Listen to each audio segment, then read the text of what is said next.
नमस्कार, मैं हूं दिव्या रघुवंशी। एमसीयू न्यूज में आप सभी का स्वागत है। आज हम बात करते हैं ओजोन परत के क्षय के लिए कौन जिम्मेदार है। ओजोन परत के क्षय के लिए मुख्य रूप से मानव द्वारा स्थापित किए गए उद्योग ही जिम्मेदार हैं। ये उद्योग लगभग सभी प्रमुख देशों में विद्यमान हैं। इनमें अमेरिका, चीन, भारत और यूरोप प्रमुख रूप से ओजोन परत को नुकसान पहुंचाने वाले रसायनों के प्रदूषण के लिए जिम्मेदार हैं।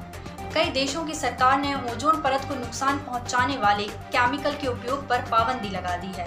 ओजोन परत के क्षरण को रोकने के लिए 16 सितंबर 1987 को कनाडा में अग्रणी अंतर्राष्ट्रीय समुदाय का सम्मेलन हुआ।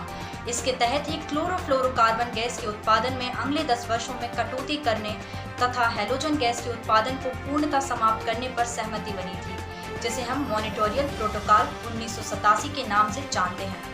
आर्कटिक का सबसे बड़ा ओजोन होल बंद हो गया है। इसका आकार 10 लाख मिलियन वर्ग किलोमीटर था। यह आर्कटिक के ऊपर मौजूद था। वातावरण की असामान्य परिस्थितियों के कारण आर्कटिक के ऊपर इस होल के बंद होने की पुष्टि European Centre for Medium Range Weather Forecast ECMWF की 2 मौसम संबंधी सेवाओं ने की है। Copernicus climate change service C3S और Copernicus atmosphere monitoring service CAMS ने ताज़ा गतिविधियों पर कहा है कि यह अभूतपूर्व है कि कोपरनिकस ECMWF ने ट्वीट किया, अभूतपूर्व 2020 उत्तर अक्षांश का ओजोन होल बंद हो गया है। पोलर वॉर्टेक्स स्प्लिट से आर्कटिक में ओजोन हवा आ रही है, जो कि पिछले सप्ताह के पूर्वानुमान के करीब है।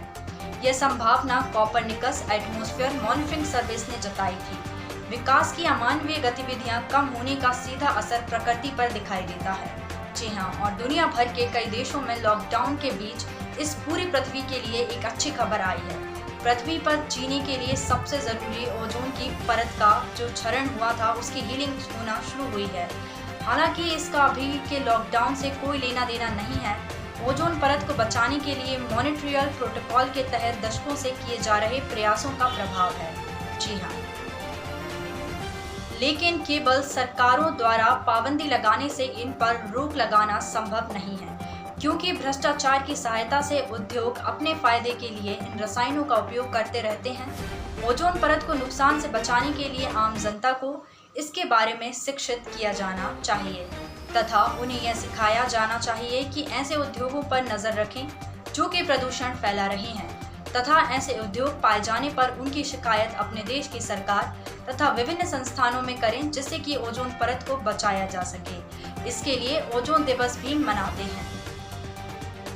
ओजोन परत के महत्व को देखते हुए यूनाइटेड नेशंस की जनरल असेंबली ने 16 सितंबर के दिन को अंतर्राष्ट्रीय ओजोन दिवस के नाम से मनाने का फैसला लिया है। यह फैसला 19 दिसंबर सन 2000 को लिया गया था। इसी के साथ मुझे दिव्या रघुवंशी को दीजिए इजाजत और तमाम बड़ी खबरों के लिए देखते रहिए एमसीयू न्यूज।